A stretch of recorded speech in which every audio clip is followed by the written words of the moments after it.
రావాలి. మార్నింగ్ వెనకాడు ఉన్నాయి వీళ్ళ వాటిలో వీళ్ళ వాటిలో డిస్కస్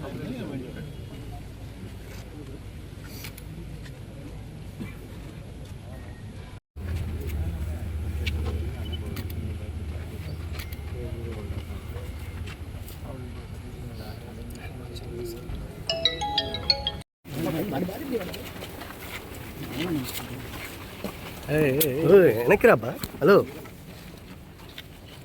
సైదన్న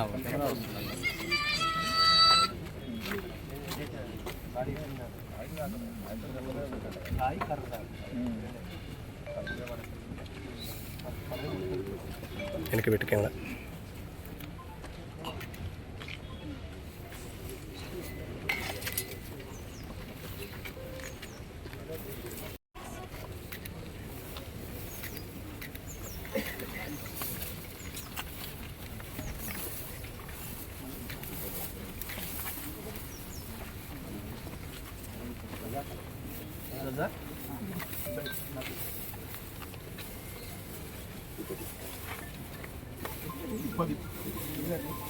దండలు దండలు దండలు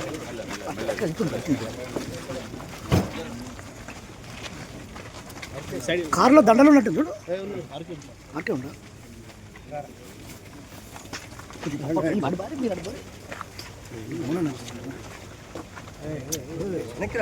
హలో సైదన్న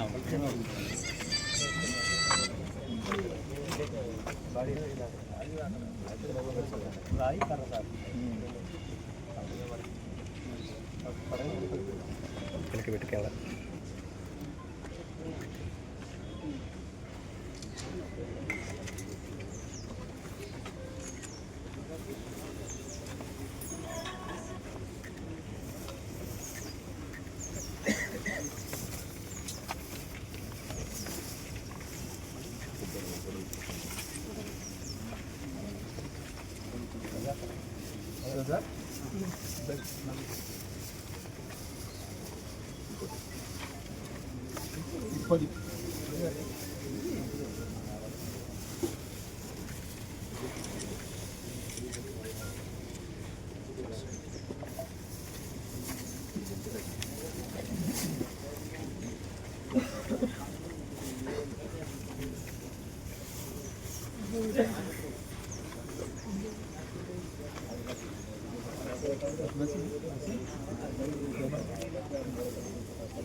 కాంగ్రెస్ పార్టీ చేయి అధికారంలోకి వచ్చిన తర్వాత తెలంగాణలో శాంతి భద్రతలు పూర్తిగా దెబ్బతిపోతూ ఉన్నాయి.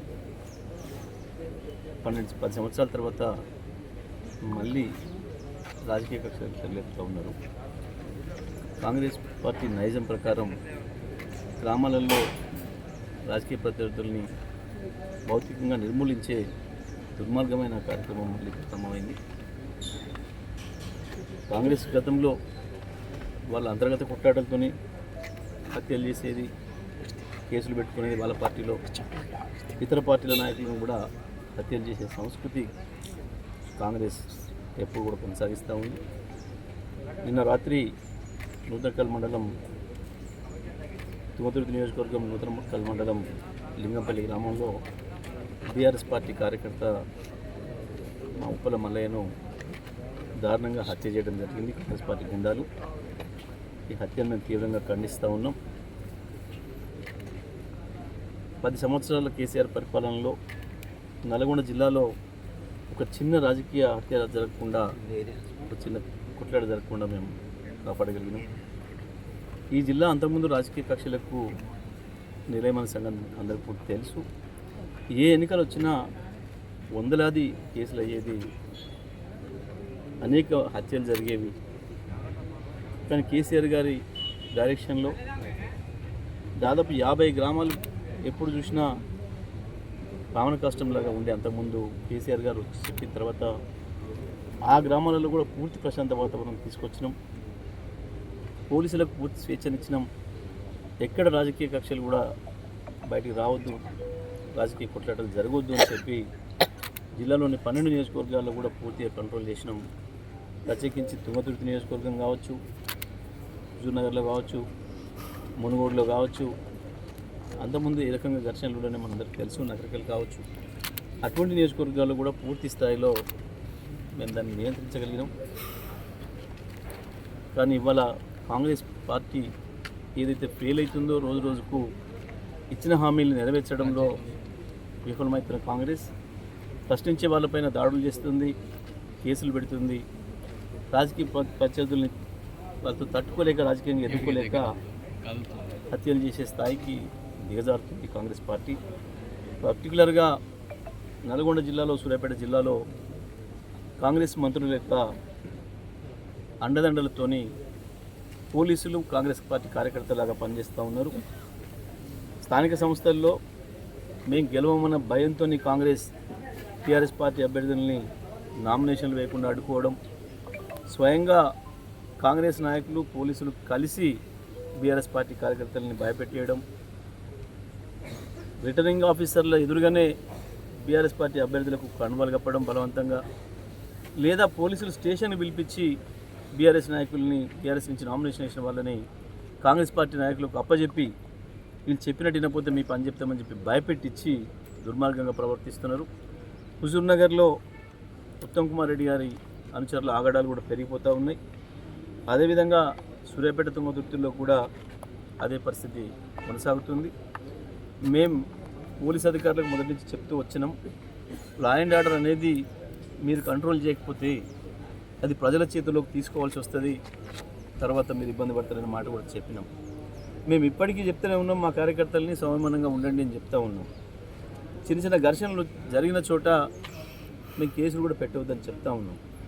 కానీ కాంగ్రెస్ పార్టీ మాత్రం ఎట్టి పరిస్థితులలో కూడా వీళ్ళని అణిచివేయాలి, ప్రజా వ్యతిరేకతను బయటికి రానియొద్దు, కనపడనియొద్దన్న ఒక దుర్మార్గమైన ఆలోచనతోనే ఇటువంటి భౌతిక దాడులకు దిగుతూ ఉంది. నేను ఇప్పటికి కూడా చెప్తా ఉన్నా, డీజీపీ గారు మీరు ఇన్వాల్వ్ కావాల్సిన అవసరం ఉంది. సూర్యాపేట జిల్లా, నల్గొండ జిల్లాలో పోలీసుల పనితీరు పైన జిల్లా అధికారులకు ఎన్నిసార్లు చెప్పినప్పటికీ కూడా ఫలితం కనబడతలేదు. స్థానిక పోలీసులు కాంగ్రెస్ పార్టీ మండలాధ్యక్షుడు ఏం చెప్తే గదే చేసే పనిలో ఉన్నారు. వాళ్ళు కేసులు పెట్టమంటే పెడుతున్నారు, లేదంటే వదిలేస్తున్నారు. ఏ చట్టాలు, ఏ నిబంధనలు లేకుండా కాంగ్రెస్ పార్టీ కార్యకర్తలుగానే పనిచేస్తున్నారు. ఈ విషయంలో నేను డీజీపీ గారు చెప్తా ఉన్నా, మీరు వెంటనే జోక్యం చేసుకొని సరి చేయకపోతే నల్గొండ జిల్లా రావణ కష్టం అవుతుంది, సూర్యాపేట జిల్లా రావణ కష్టం అవుతుంది. అందరికీ విజ్ఞప్తి చేస్తున్నాం, మనమేం ఆవేశపడే పని లేదు, మనమేం తొందరపడే పని లేదు. ప్రజల్ని సమీకరించడం ద్వారానే, ప్రజల ద్వారానే ఈ గుండాయిజాన్ని ఎదుర్కోవాలి తప్ప మనమేం మళ్ళీ తిరిగి భౌతిక దాడులు చేసే అక్కడ లేదు. కానీ ఆ పరిస్థితే కనుక వస్తే, ఒకవేళ ప్రజలు తిరుగుబాటు చేసి వాళ్ళని వెంటబడి తరిమే పరిస్థితి వస్తే అది పూర్తిగా కాంగ్రెస్ నాయకుల బాధ్యత, ఈ 2 జిల్లాల మంత్రుల బాధ్యత, లేదా జిల్లా పోలీస్ అధికారుల బాధ్యత తప్ప ఇంకోటి కాదు.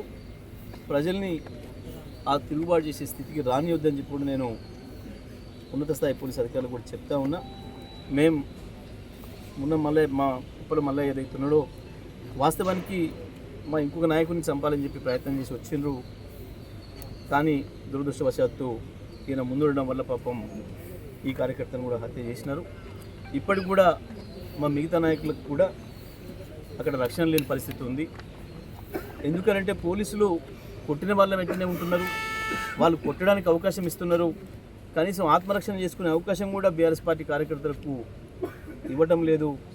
పోలీసులే చేతులు పట్టుకొని కాంగ్రెస్ కార్యకర్తల చేత కొట్టిస్తున్నారు, కాంగ్రెస్ గుండాల చేత కొట్టించే దారుణమైన పరిస్థితి కనబడుతుంది. గతంలో ఎప్పుడు కూడా లేదు ఇది తెలంగాణలో.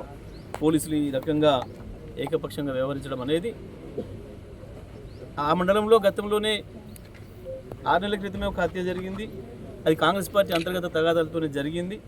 మేము ఆ రోజే చెప్పినాం, నేను ఆ రోజే బహిరంగంగా చెప్పినా, ఇది పోలీసుల వైఫల్యం తప్ప ఇంకొకటి కాదు.